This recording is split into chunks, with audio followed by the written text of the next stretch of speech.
The rain hammered against the wooden porch of the small house in Charleston, South Carolina. Margaret Foster stood by the window, her hands trembling as she held the telegram. The paper was already wrinkled from her tight grip. Outside, the harbor stretched gray and endless, swallowing the horizon where her husband had disappeared 6 months ago. Thomas Foster had been a fisherman before the war, a good man with calloused hands and a laugh that filled their tiny kitchen. But when Pearl Harbor burned, everything changed. He enlisted the next day, leaving Margaret with their 3-year-old daughter, Elizabeth, and a promise he would return. Now, in the spring of 1943, that promise felt like ash in her mouth.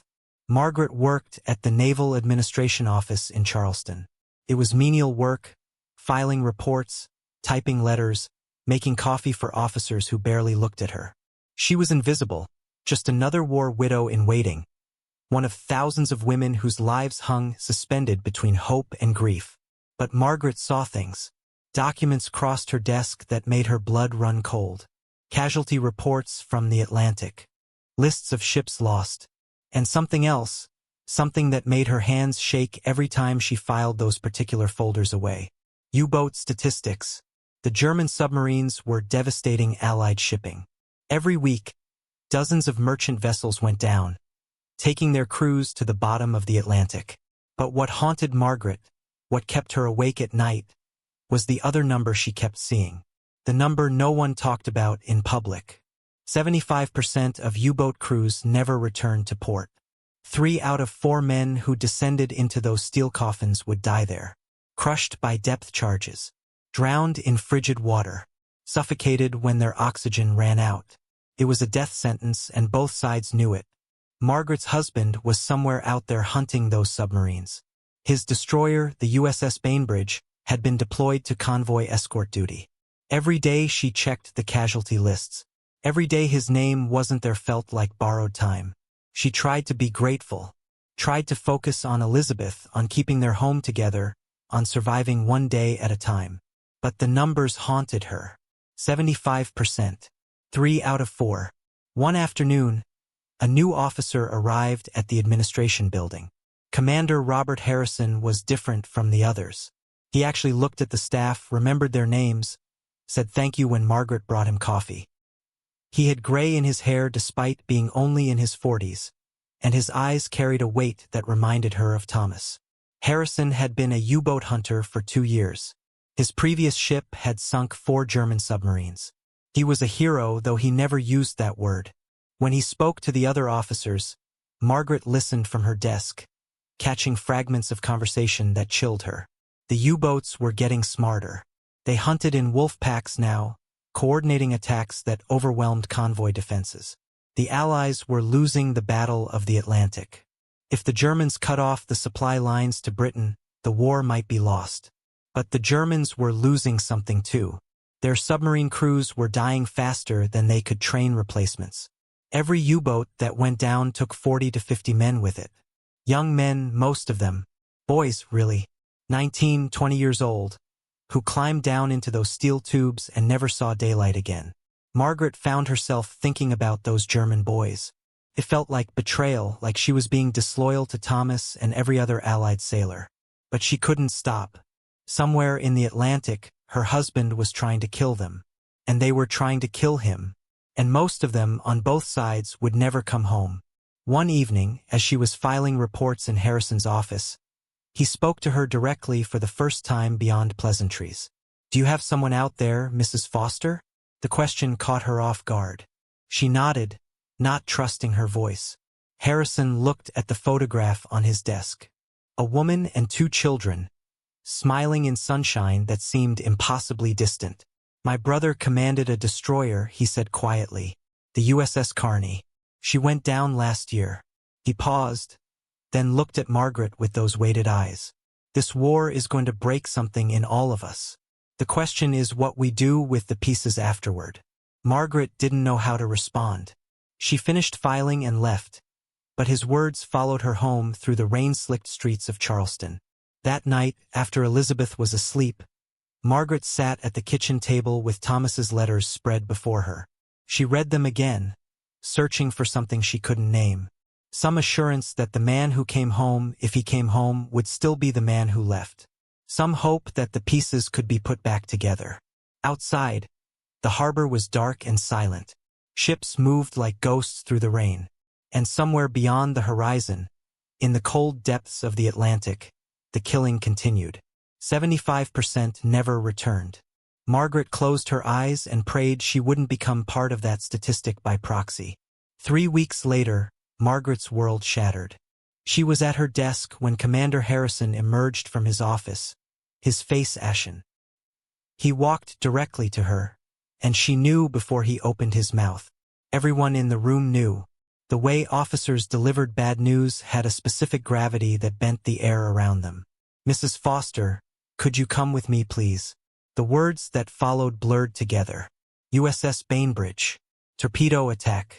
Wolf pack off the coast of Newfoundland. Heavy casualties. Missing in action, not confirmed dead. But the Atlantic doesn't give up its dead easily. Margaret heard herself thanking him, as if he had done her a favor by destroying her life. She went home in a daze, picked up Elizabeth from the neighbor, made dinner, gave her daughter a bath, read her a story, put her to bed, did all the mechanical motions of motherhood while something inside her turned to ice. That night, she returned to the administration building. She had keys, privileges no one had thought to question. In the dim light of Harrison's empty office, she pulled the classified files. There it was, the full report. USS Bainbridge had been escorting a convoy when 3 U-boats attacked simultaneously. The destroyer had managed to damage 1 submarine before taking 2 torpedoes to the stern. She went down in 4 minutes. 70 men were in the water. The convoy couldn't stop, couldn't risk more ships to rescue efforts. By the time a Canadian corvette returned, the cold had taken most of them. Thomas Foster, machinist, mate first class, missing, presumed dead. Margaret's hands trembled as she kept reading. The damaged U-boat U-507 had been tracked by another destroyer. Depth charged repeatedly. Confirmed kill. 43 German sailors died when that submarine imploded under pressure. She thought about those 43 men. Somebody's sons. Somebody's husbands. Somebody's Thomas. They had killed her husband, and then they had died for it, crushed in the dark, drowning in their own steel tomb. The math was brutal and simple. 75% of U-boat crews never returned. Her husband had made sure that percentage held true for U-507. And in doing so, he had joined the statistics himself. Margaret sat in the dark office, surrounded by death reports and casualty figures, and felt something crack inside her chest. Not grief, not yet. Something colder. Terrible clarity. She had access to intelligence reports, ship movements, U-boat patrol patterns, information that could save lives or end them. For 2 years, she had filed these papers without thinking about their weight. Now each document felt like a weapon in her hands. The war had taken Thomas, had taken those German boys, was taking everyone, grinding them down into statistics and percentages. 75%. 3 out of 4. Margaret looked at the files spread across Harrison's desk and made a decision that would change everything. She was done being invisible. Margaret started staying late every night. No one questioned it. Grief-stricken widow throwing herself into work, trying to outrun her pain. It was expected, even encouraged. The other secretaries brought her casseroles and squeezed her hand with sad smiles. They had no idea what she was really doing. She began studying the U-boat reports with obsessive focus. Patrol patterns, attack coordinates, kill ratios. She cross-referenced sinking locations with weather reports, moon phases, convoy routes. Her background as a fisherman's wife gave her an understanding of the ocean that the desk-bound officers lacked. She knew currents, knew how weather affected visibility, knew where fish congregated and why that mattered for submarine operations. Within 2 weeks, she had identified a pattern no one else had noticed. U-boats operating off the Carolina coast were surfacing at night in a specific area to recharge batteries and exchange position reports. The location was brilliant, a dead zone where 3 different naval districts met, each assuming the other had it covered. Nobody was watching. Margaret drafted a memo, detailed, precise, actionable intelligence that could save American lives and send more German submarines to the bottom. She held it in her hands, staring at her own typed words. 43 men had died on U-507. Now she was about to kill more, not with her hands but with her mind, her analysis, her intelligence. She would file this report, and somewhere in the Atlantic, depth charges would fall and steel would crumple and men would drown screaming in the dark. Just like Thomas drowned. Her hand shook. The paper rustled. Commander Harrison found her like that, frozen at her desk long after everyone else had gone home. He read the memo over her shoulder, and she heard his sharp intake of breath. "Where did you get this analysis?" "I see the reports every day," she said quietly. "I started connecting them." Harrison was silent for a long moment. Then he pulled up a chair and sat beside her. "This is brilliant intelligence work, Mrs. Foster. This could save hundreds of lives." He paused. "But you know what it means." "I know," Margaret whispered. "More men die. Different men, but still men. The math doesn't change. We're all just trading deaths back and forth across the Atlantic." Harrison looked at the photograph on his desk, his wife and children smiling in frozen sunshine. "My brother died hunting U-boats. Those German sailors killed him. But you know what haunts me? Most of those boys didn't want to be there any more than my brother did. They were following orders, doing their duty, and 75% of them never made it home. If you're feeling torn about this, that makes you human. If you want to walk away from this intelligence, I'll understand. But if we don't use what we know, then Thomas and all the others died for nothing." Margaret felt tears on her face, the first she had cried since the telegram.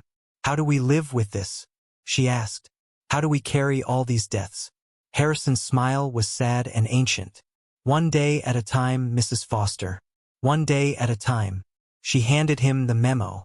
Margaret's intelligence was devastatingly accurate. For days after Harrison submitted her analysis, 3 U-boats were caught surfacing in the dead zone. 2 were sunk immediately. The 3rd limped away damaged, only to be finished off by aircraft the next morning. Over 100 German sailors died in those attacks. The Navy wanted to know who had produced the analysis. Harrison protected her identity at first, but word spread. The invisible file clerk had turned into something else entirely. Within a month, Margaret was pulled from administrative duties and given a small office with a maps table and direct access to classified intelligence. She became a hunter. Every morning, she analyzed overnight reports. Every afternoon, she briefed officers on predicted U-boat positions. Every evening, she updated her tracking charts with fresh kills. The work consumed her, gave shape to her grief, transformed her rage into something useful. Elizabeth stayed with neighbors more often. Margaret barely slept. She lost weight, developed shadows under her eyes, chain-smoked cigarettes while staring at ocean charts. The other analysts, all men, initially resented her presence. But her predictions kept coming true, and resentment turned to respect, then to something close to awe. 6 months after Thomas died, Margaret's analysis had contributed to the sinking of 11 U-boats. Over 400 German sailors dead. The math was simple and terrible. She was good at killing. But the percentages were shifting. Allied losses were dropping. More convoys were making it through. The tactics Margaret developed, the patrol patterns she identified, were being copied across the entire Atlantic theater. U-boat crews, already facing 75% casualties, now faced even worse odds. Germany was running out of submariners. One night, Harrison brought her a decoded message intercepted from U-boat headquarters. The German Naval Command was ordering submarines to continue operations despite catastrophic losses. Crews were being sent out with minimal training.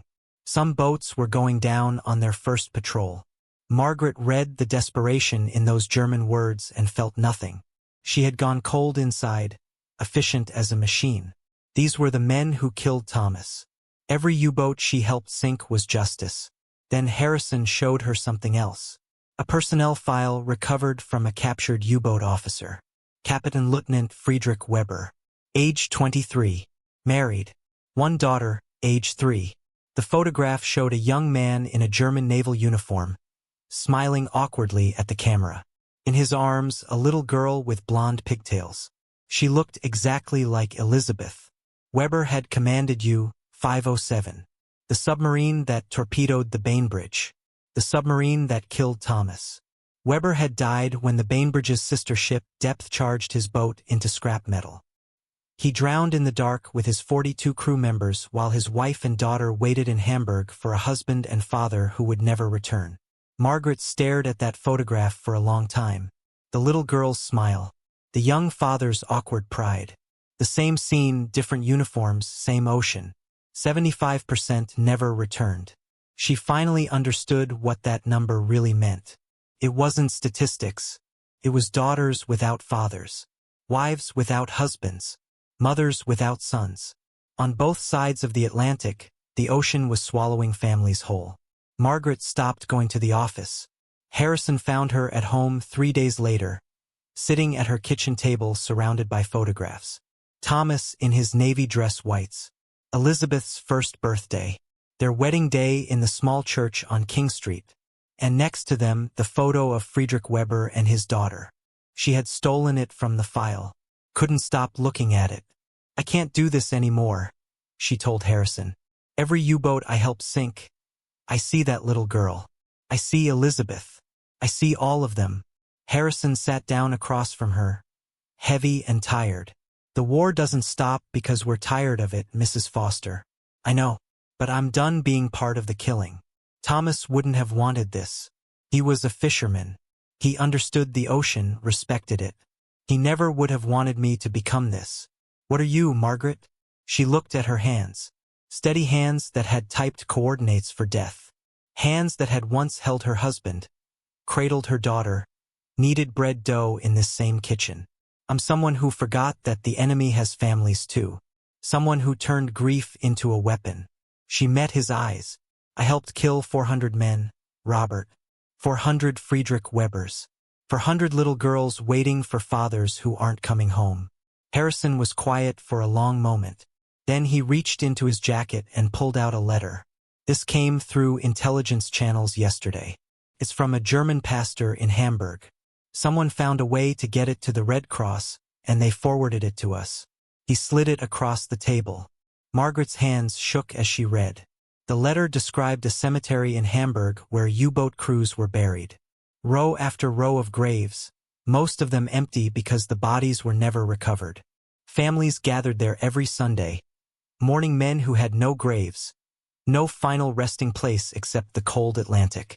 The pastor wrote about the wives and mothers and children, about a community drowning in grief, about how the losses were breaking something fundamental in the survivors, about how he prayed every night for the war to end, for the killing to stop, for the ocean to stop swallowing their sons. "He could have been writing about Charleston," Margaret whispered. Harrison nodded. "He could have been writing about every port city on both sides of this war." Margaret folded the letter carefully. That night, she made a decision. She wouldn't return to the intelligence office, wouldn't contribute to more deaths. But she wouldn't run from what she'd done either. She started writing letters. To the families of the Bainbridge crew. To other war widows. Simple letters, honest letters about loss and grief and the cost of survival. She wrote about Thomas, about the ocean that connected them all, about the hope that someday the killing would stop. Some recipients wrote back. Their words were raw and real. Shared pain, shared survival. Margaret began volunteering at the Naval Hospital, helping wounded sailors write letters home. She organized support groups for war widows. She found ways to honor the dead by helping the living. Slowly, the ice inside her chest began to thaw. August 1947, 2 years after the war ended. Margaret stood on the Charleston Harbor Pier, watching a ship arrive from Europe. The afternoon sun turned the water gold, and for the first time in years, the ocean didn't look like a graveyard. Elizabeth, now 7 years old, held her hand tightly. She barely remembered her father, carried only fragments of memory and the stories Margaret told her. A laugh, strong hands, the smell of salt and tobacco. The ship docked, and passengers began disembarking. Refugees mostly, Europeans seeking new lives in America, leaving behind rubble and memories. Margaret spotted them immediately. A thin woman with tired eyes, holding the hand of a blonde girl about Elizabeth's age. They looked lost, overwhelmed by the noise and movement of the busy port. Margaret approached slowly, her heart hammering. "Frau Weber?" The woman turned, startled. Recognition flickered across her face. She had received Margaret's letter 6 months ago, forwarded through Red Cross channels. A letter from the wife of an American sailor to the widow of a U-boat commander. An impossible letter that somehow found its way across an ocean that had taken both their husbands. "Mrs. Foster," the German woman said carefully, her English heavily accented. They stood facing each other, these two widows, while their daughters watched with curious eyes. The silence stretched, heavy with everything they had lost, everything the war had stolen. Then Margaret did something that surprised even herself.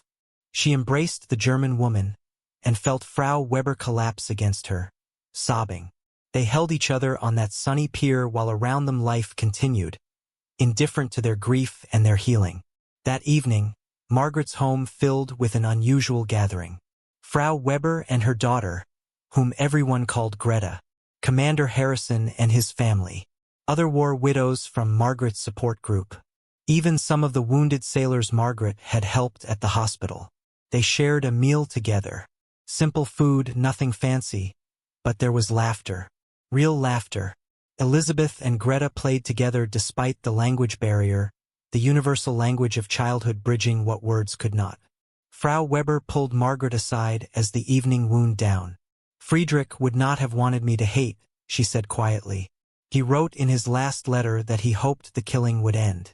That our daughter would grow up in a world without submarines and torpedoes." She looked at Margaret with eyes that understood everything. "You gave me that hope when you sent your letter. You showed me that even enemies can choose peace." Margaret thought about the 75% who never returned. The thousands of families on both sides who carried that absence like a wound that never quite healed. But she also thought about this moment, this small gathering of people choosing connection over hatred.